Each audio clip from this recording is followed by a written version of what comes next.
So that last video I did on Harley Davidson and the struggles that they're going through, well, it did pretty well. And in particular, it generated a lot of interesting and thoughtful comments. So I thought that it probably deserves a little follow-up. In particular, somebody asked me what I would do if I was sitting on the Harley Davidson board. Well, I thought that was fair since I did open my mouth. But before I get started, I do have one favor to ask you. If you have not subscribed yet to the channel, please do so. Please click that subscribe button and the bell to get notified of when I have new videos coming out. Now, the reason I would like to do that is that before I die, which is probably only about 20 years away, I would love to get one of those little silver plaques that they send you out at that 100 subscriber number. I figure, they can put it in the casket with me. So getting back to Harley, let me first say that this video is all for fun. I realize that Harley Davidson and Harley Davidson riders don't give a shit what I think. Right? But again, somebody did ask me what I would do if I was on the board. So let's go ahead and dive into it. But if Harley Davidson is watching, well, I'd be open to talk about a seat on that board. As I said in that first video, I do think that Harley Davidson needs to expand its reach a little bit and try some new bikes and get new people into riding. Some people, of course, said that, well, there'll always be more 50-year-olds every year that want to ride, but that isn't necessarily true. Right? There were less people who rode in Gen X than there were in the baby boomer generation. And we all know that Gen Y, the millennials, and Gen Z that comes after them, well, they're not riding at anywhere near the rate that we old guys did. So are they just going to automatically switch over at 50 years old, even though they never rode before, and suddenly want motorcycles? I don't think that's the way it works. Now, I've heard many podcasts talking lately about how Gen X is probably the last generation that will ever know boredom. And it's true, right? We all now carry around these neurostimulators in our pockets in the form of cell phones. So the millennials, they grew up with all this stuff. And of course, Gen Z and then Gen Alpha that will come after them, again, they're never going to know a time when they didn't have an electronic babysitter. And the challenge that Harley Davidson and other motorcycle manufacturers face is how do you attract these overstimulated kids into a sport that requires complete attention, at least if you want to avoid disaster. So first, let's talk about the motorcycles that they might make. What can Harley Davidson do to bring young people into a brand that's known for making old people's motorcycles? First, what I would do is keep the Pan America. Adventure motorcycling is one of the only growing segments in motorcycling, in particular here in the United States.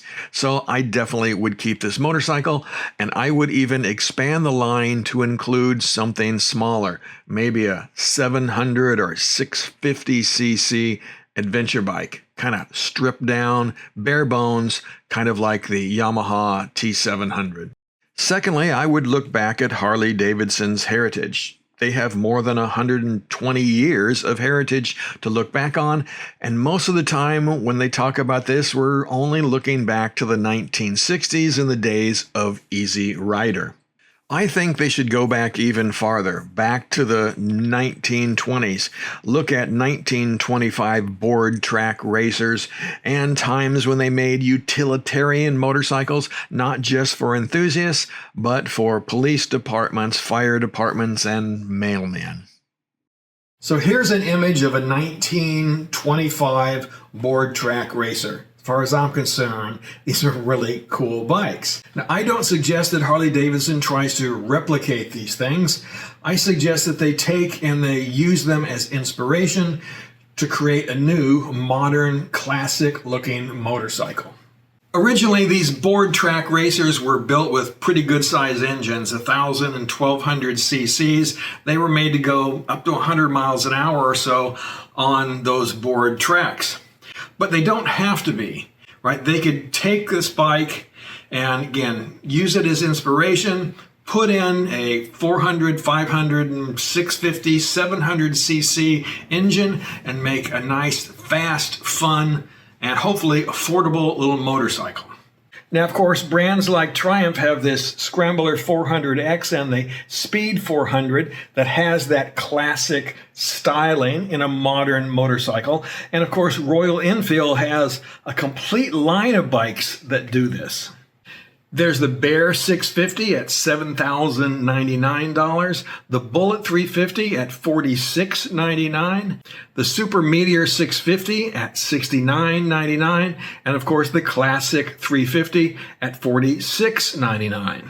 So why can't Harley, with their more than 100 years of history, reach back and do something similar? Now, of course, the price point would have to be right. Those Royal Enfields and the Triumphs, they come in again at that $6,000 or $7,000 price point. So can Harley build a motorcycle here in the United States and hit that mark? I don't know. Now, of course, hitting that price point, if they're made here in the United States, would probably be tough. But they have now manufacturing plants in India and in Thailand. So it could be done. It's just, would their core rider accept it?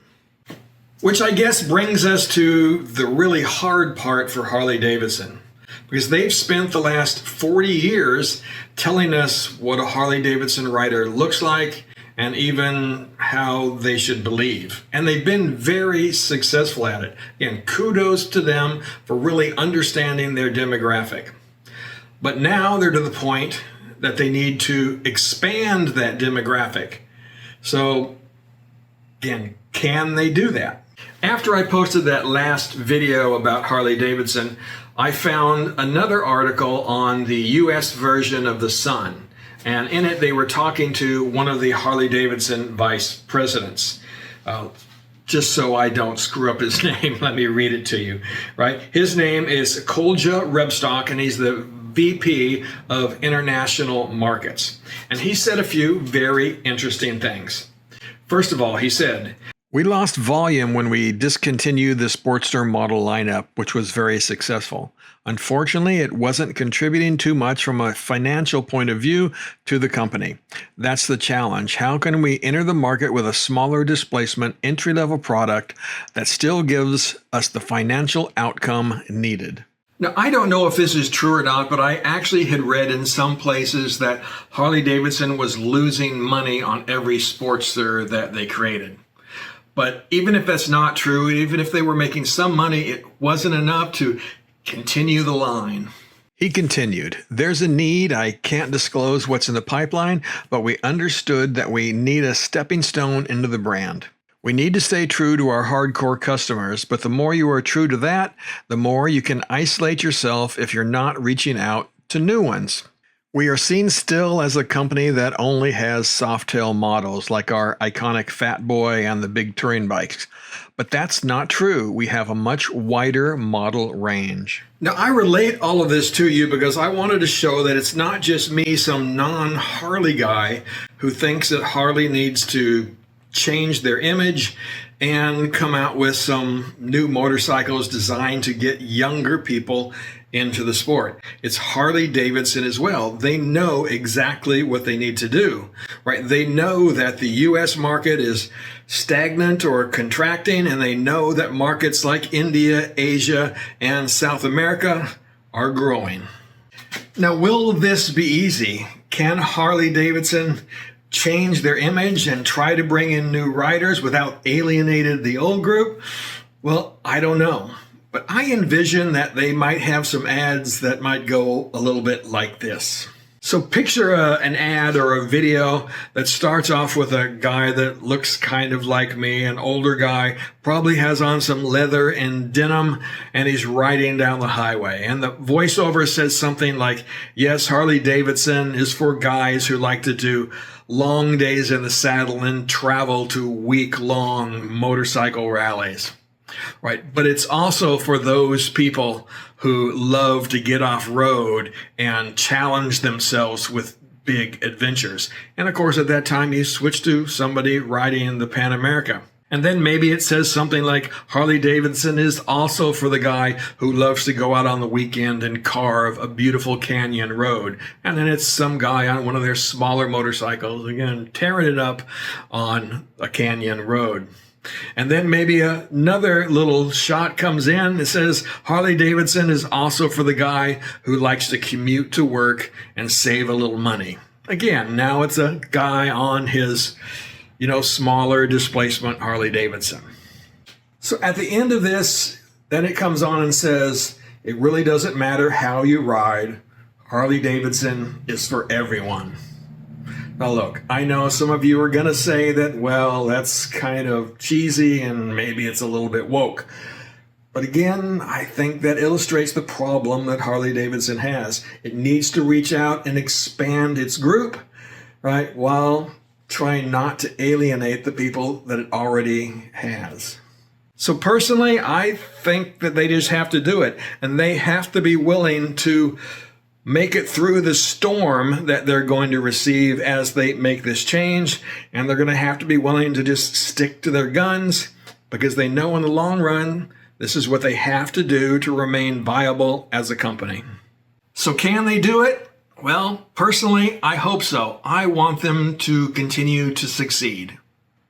Now, before I go, let me address one last thing that I don't really want to talk about, but I feel that I have to because there were quite a few comments that went something like, well, the reason Harley Davidson is going downhill is because they went woke.